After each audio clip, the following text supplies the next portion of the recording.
Women's Health East, the Together for Equality and Respect Partnership, and Women with Disabilities Victoria are pleased to present this video.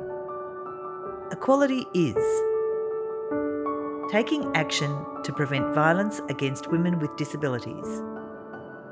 Women with lived experience of disabilities, including neurodiversity, mental health and chronic health conditions, came together as the Experts Group to prevent violence against women with disabilities through the Margins to the Mainstream project.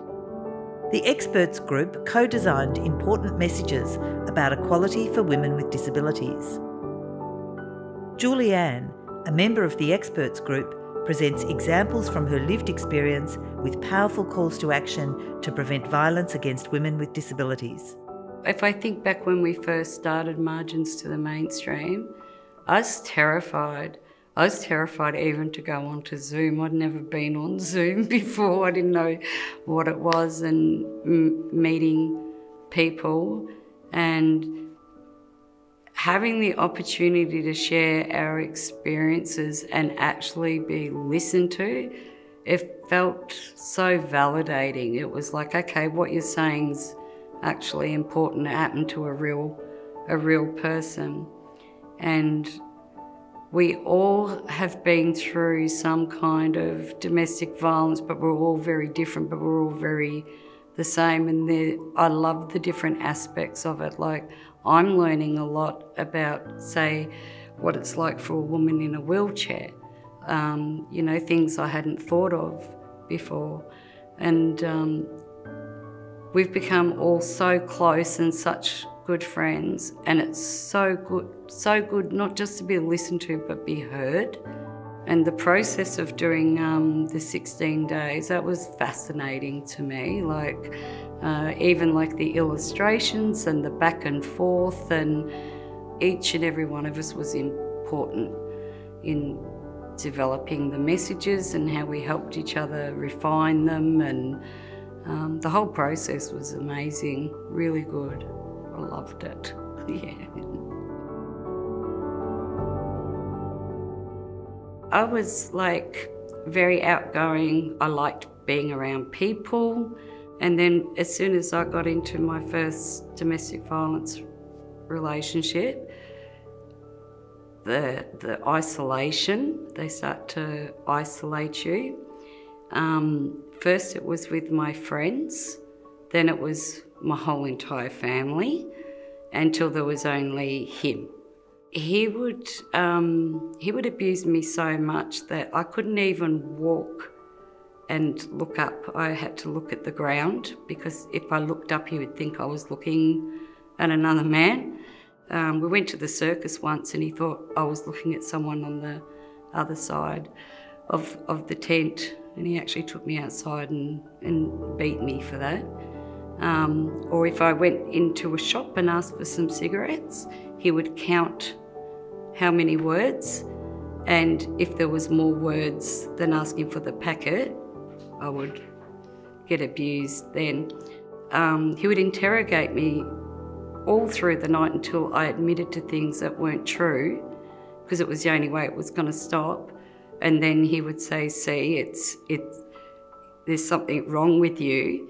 So then it became, I was too scared to leave the house. I was way too scared to speak to anybody. I didn't even have control over what clothes I was wearing that day.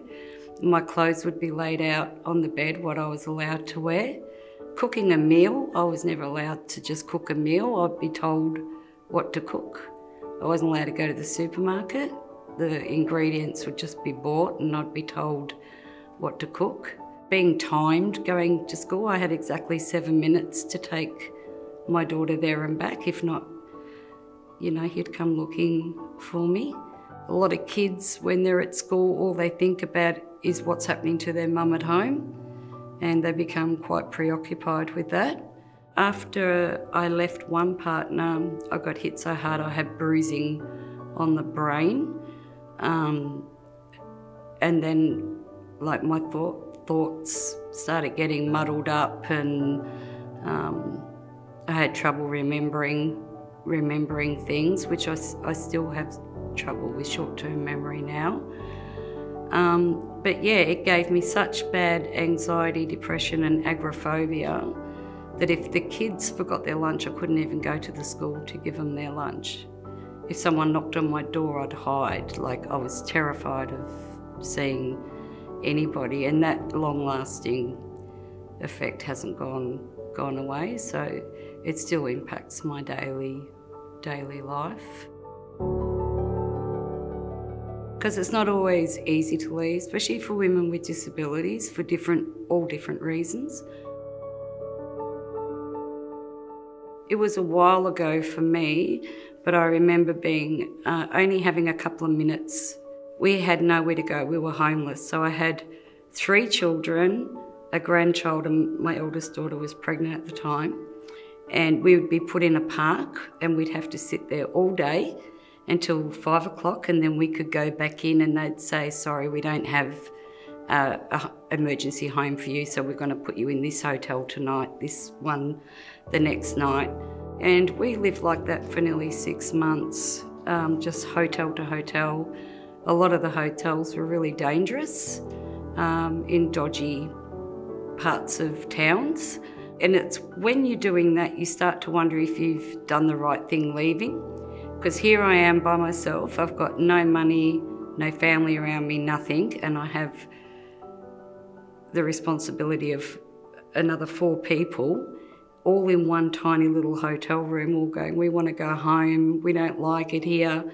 I think sometimes that can make you go back to your relationship, because you start to think, you know, what am I putting the kids through?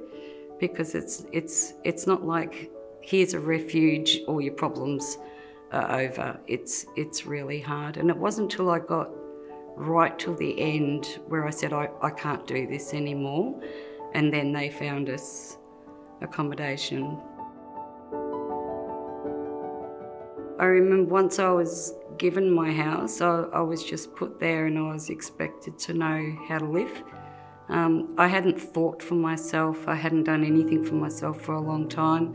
I had no idea what to do with money, how to budget. I was never allowed to have money. I found it really hard going to the shops and making choices because I didn't know what I was meant to buy.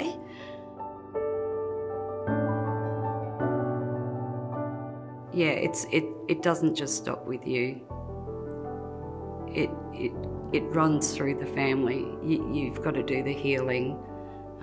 For me, I wouldn't be where I am without a domestic violent recovery group that I came across. And they started teaching me the cycle of violence. And I was like, oh, okay, so it's not just me. This pattern that they do with being awful and then trying to win you back, and the honeymoon cycle, once I understood that, I never went back. Never. Because finally I got it. You want to live, you want to have a life. And I haven't up until now had that opportunity, but I think I do now, so, which is really good and exciting, yeah. Public announcements about how to leave for starters, because leaving is not something that you can just do. It can take a lot of planning, preparation. It's dangerous when you leave, very dangerous. Most women you see on the news, it's after they've left that, you know, they get murdered or, you know, terrible things. Because a lot of women in violence, their lives are so micromanaged by the abuser, it's really hard to find moments where you can get help. So I think things like on the back of public toilet doors, there should be like steps on how to leave and who to contact. Things where men don't go. Safe rooms in shopping centres. If you know the steps, safe steps to take to leave, I think that would be a big bonus for women. I don't want to be resilient. Who just wants to be resilient? It's like, if you're constantly resilient, you're constantly putting up with crap, aren't you? It's like, I don't want to be resilient. I just want to be like everybody else. so I don't want to be resilient anymore. I think having women with lived experience as mentors is really important, because the steps of rebuilding your life are tricky, and I think if people like us could support women who are just going through it, we could be a really good friend, but we understand the feelings and the problems that they're going through. And because we've gone through all the departments and all the services and all the red tape, we can maybe make it a little bit easier for them to be able to escape violence. Imagine a whole group of women connected together, thriving instead of just surviving. Awesome. Margins to the Mainstream, Preventing Violence Against Women with Disabilities project. For more information, please look online at whe.org.au/TFER/margins-2-the-mainstream/. The project is funded by the Australian Government Department of Social Services. The logos of Women's Health East, Together for Equality and Respect, and Women with Disabilities Victoria are displayed.